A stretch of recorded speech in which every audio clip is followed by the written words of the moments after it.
त्र्यंबकनगरीतील सगळ्या बंधू आणि भगिनींना मी एक आव्हान करू इच्छितो का जे आम्ही मनसरकरांनी भोगले ते तुमच्या वाट्याला येऊ नये। त्र्यंबकनगरीमध्ये गोविंद जाधव नावाचा एक भ्रष्ट अधिकारी जी त्र्यंबकनगर परिषद आहे त्यावर मुख्य अधिकारी म्हणून बसत आहे। काही मनसरचे ठराविक लोक धरून मनसरमधील एक 1.5 वर्षापूर्वी बसलेले पष्टे साहेब होते मुख्य अधिकारी, यांची बदली करून त्यांच्या जागी स्वतः हे महाशय विराजमान झाले आणि जवळजवळ 3 वर्ष यांनी मनसर नगरपंचायतचा कारभार पाहिला।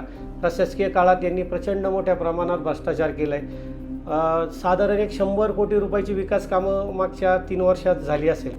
खूप मोठ्या प्रमाणात निधी आला।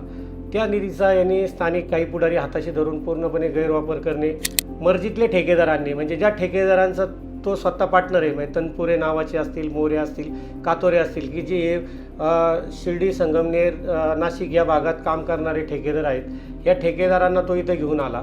साधारण एक 20 ते 30 कोटी रुपयाचा घोटाळा आमच्या इथं करून गेला आहे। 13 कोटी रुपयाला मनसर नगरपंचायत कर्जात घालून हे महाशय आज त्र्यंबकनगरीत आलेले आहेत। तिथले सगळे नगराध्यक्ष असतील, नगरसेवक असतील किंवा सगळे बांधव असतील, सगळ्यांना माझी कळकळीची विनंती आहे। मंचर नगर पंचायतीत मोठ्या प्रमाणात केलेला भ्रष्टाचार तसंच या पंचायतीला कर्जाच्या खाईत लोटणाऱ्या गोविंद जाधव यांना सरकारनं मुख्य कार्यकारी अधिकारी म्हणून त्र्यंबकनगर परिषदेत मानानं विराजमान केलं। ऐन कुंभमेळ्याच्या तोंडावर ही खुर्ची मिळाल्यानं या अधिकाऱ्याला चरायला मोकळं रान मिळाल्याचा आरोप मंचरचे माजी सरपंच दत्ता गांजाळे यांनी केला। जाधवांनी कर्जत नगर पंचायतीचा कारभार हाकत असताना मुक्त संचार केल्यानंतर मंचर नगर पंचायतीत बदली करून घेतली। त्यांचा इथला 3 वर्षाचा कारभार प्रचंड वादातील ठरला। 100 कोटी रुपये बजेट असलेल्या या नगर पंचायतीत त्यांनी जवळपास 20 ते 30 कोटी रुपयांचा भ्रष्टाचार केल्याचा आरोप गांजाळे यांनी केला आहे। मोरे, कातोरे, तनपुरे यांच्यासारख्या ठेकेदारांना हाताशी धरून त्यांच्या सोबत चक्क पार्टनरशिपमध्ये धंदा केल्याचंही त्यांनी सांगितलं। 3.5 एकरात 18 लाखांचं शेणखत टाकणं असो की रस्त्याच्या कामासाठी सरकारनं दिलेले 40 लाख रुपये यासारख्या अनेक कामांमध्ये जाधवांनी येथेच हात धुवून घेतल्याचे पुरावे गांजाळेंनी सादर केले। एवढंच नाही तर वृक्ष लागवड, आजारी पडलेल्या म्हातारीचं पाडलेलं घर, पेवर ब्लॉक, CCTV कॅमेरे अशा अनेक कामांमध्ये जाधवांनी बरीच लूट केल्याचा आरोप आहे। मंचर पद्धतशीरपणे धुवून खाल्ल्यानंतर ते आता त्र्यंबकनगरीत दाखल झाले आहे। या ठिकाणी कुंभमेळ्याची लगबग सुरू आहे। हजारो कोटींची कामं हाती घेण्यात आली आहे।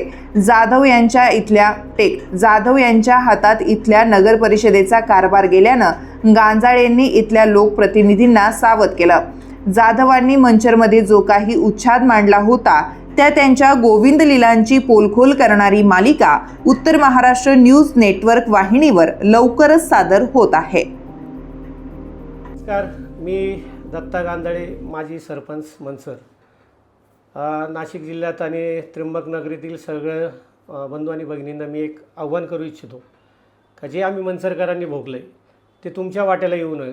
कारण आम्ही ज्यावेळेस आमच्याकडे नगरपंचायत अस्तित्वात आली आम्हाला सावध करणारं कोणी नव्हतं, पण आज आपल्या त्र्यंबकनगरीमध्ये गोविंद जाधव नावाचा एक भ्रष्ट अधिकारी जी त्र्यंबकनगर परिषद आहे त्यावर मुख्य अधिकारी म्हणून बसत आहे।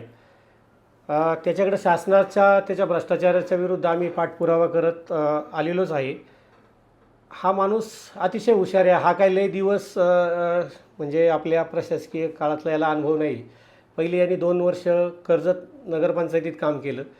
त्या कर्जत नगरपंचायतमध्ये पूर्ण कर्जत नगरपंचायत खड्ड्यात घातल्यानंतर ज्यावेळेस सत्तांतर झालं आणि राम शिंदे साहेबांच्या ताब्यात आलं त्यानंतर त्यांनी तिथून पळ काढला।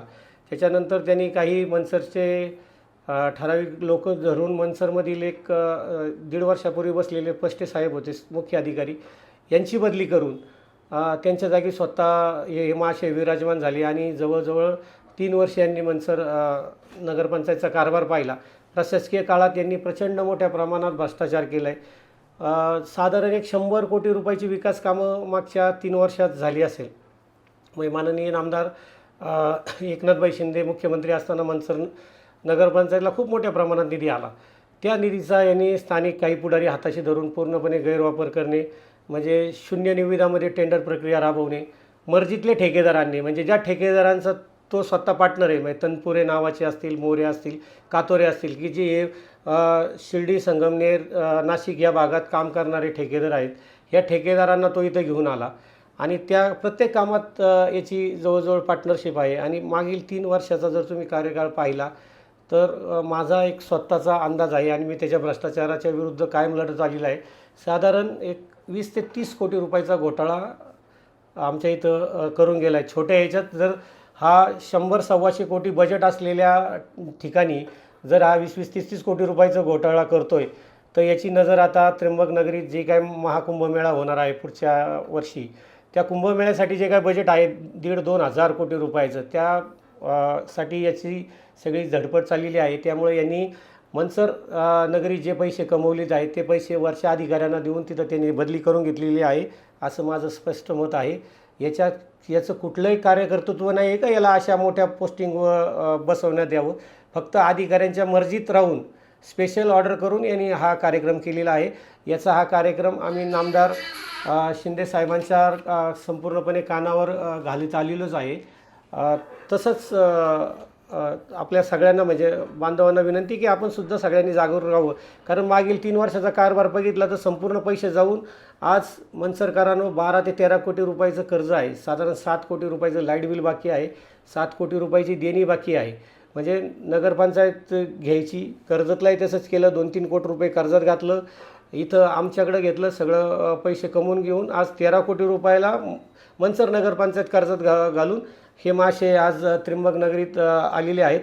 तिथले सगळे नगराध्यक्ष असतील, नगरसेवक असतील किंवा सगळे बांधव असतील, सगळ्यांना माझी कळकळीची विनंती आहे की हे जे पेपर आहेत हे सगळ्या पेपरनिशी मी त्र्यंबकनगरीतसुद्धा पत्रकार परिषद घेऊ शकतो. जर आपल्या सगळ्यांनी, पण माझे मत आहे तुम्ही सगळ्यांनी या विषयावर जागे राहा. कारण असा अधिकारी जर आज तिथं लागला, कारण त्र्यंबकनगरी असलेल्या त्र्यंबकेश्वराशी माझेच नाही संपूर्ण महाराष्ट्रातील नव्हे तर देशातील नागरिकांची अटॅचमेंट आहे.